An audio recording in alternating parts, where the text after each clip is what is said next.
My patients are primarily referred by pediatric gastroenterologists. They are children who have been seen by their primary care provider, often several times. Sometimes they've been to an emergency room because of abdominal pain.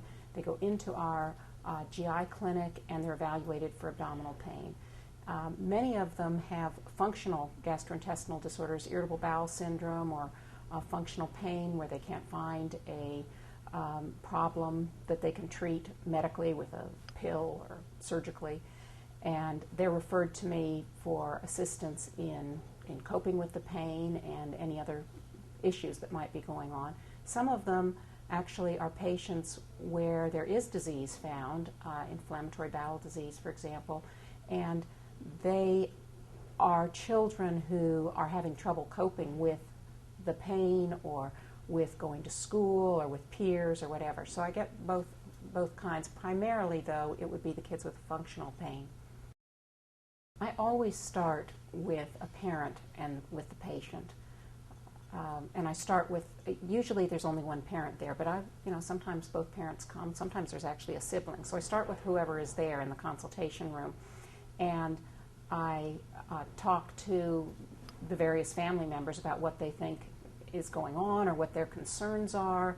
And then I have separate time with the child or adolescent and separate time with the parent.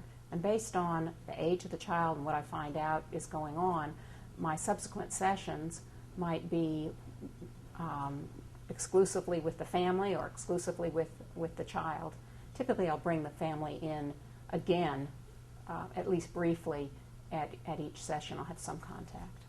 I think the thing that has been the biggest change is that we no longer, in many settings, we no longer think of the pain as all in your head or not real, that there's much more recognition that the pain is real and that it involves an interaction between emotions and visceral sensations and so on. But we can actually tell families a little bit more about how that happens and that there really is a biological basis. Something's happening in their body that's creating this pain. And it's associated with emotions and with stress, and those are things that we can do something about. And even if we don't have a magic bullet pill that they can take, there are other things that they can do. Parents can help their children cope by helping them learn to distract themselves and engage in activities even though they're not feeling comfortable, and by recognizing that you can continue going to school, for example, even if you have some discomfort. We have kids with cancer who go to school. We have kids with cystic fibrosis who go to school. Abdominal pain by itself isn't a reason to stay home, just as many of us go to work when we're not feeling well. So if a parent will help encourage the child be able to do that, that's something that's helpful. We do relaxation training with the kids. We work on stress management, or actually one of the things that has happened, I think, frequently in my practice is I will see kids who have been out of school for quite a while because there's been concern about the symptom and a lot of medical tests, and so they've had to go to the hospital and miss school, and they're way behind in school. And so even though school may not have been stressful when this whole thing started, it is now stressful because they've got this huge pileup of work to do. And so one of the things we do is work with them on how can they, and this involves negotiating with the schools as well, but how can we break that down into little steps of things that they need to do so that it won't be so overwhelming that they just can't imagine ever being able to deal with it. Another school is that kids are concerned that they may not have time to get to the bathroom with some of these conditions. And in some schools, there is very little time in between classes, so they really can't have the time to do that without being late. And so we have to work with the schools on it's okay to be late, for this child to be late. We have to also sometimes work out a system where the child can get up and go to the bathroom without asking and drawing attention to him or herself. It's embarrassing to raise your hand, and you have to announce what it is you have to do. There are concerns that kids have about the cleanliness and privacy in bathrooms. So we might, for example, work it out so that the child could use a bathroom at a time when other kids weren't as likely to be there. There may need to be an intervention that the parent attempts to do with the school about cleaning up the bathroom or improving the safety in the bathroom. So all of the bathrooms are a big issue.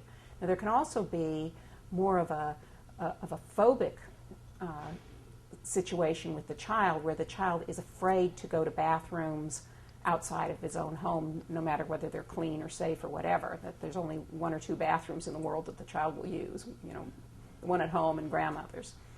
And so in that case, we might have the child gradually, with the parent's help, begin to get comfortable using a bathroom at a friend's house, a bathroom at the mall, and so on, so that they get desensitized to this fear of strange bathrooms. I have a standard letter that I will write to the school saying that the child has a gastrointestinal disorder, I don't say what, but a gastrointestinal disorder that requires him to use the bathroom more frequently and may not have a lot of anticipation of when it's going to happen. He's going to need to use the bathroom. And what's interesting to me is that note relieves the child so much, just knowing that he can use the bathroom when he needs to, that the need to use it decreases quite a bit. Anxiety influences our bowels, and when we're anxious, we need to go to the bathroom more. So if you can decrease the anxiety, you can also, that wasn't the reason I started sending these letters, but that's a side effect.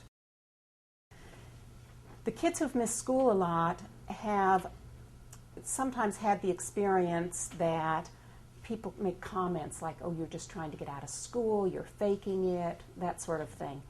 And so another obstacle to getting back into school is, what am I going to tell people? What if somebody asks me, why have you been out, or what's wrong with you? And they need to know, they need to have rehearsed a response. They are afraid that they're going to have to say, well, nothing was wrong, and then that's going to reinforce the notion that they were just faking it. So we work on, I had something wrong with my stomach, and it's getting better, but it still bothers me sometimes. And to cut it off at that, not feel that they have to provide this long explanation of what's wrong. And the other kids don't really want to know all of that. They're curious, and the child who's been out is feeling kind of vulnerable and defensive, and like they owe an explanation, but they don't owe an explanation.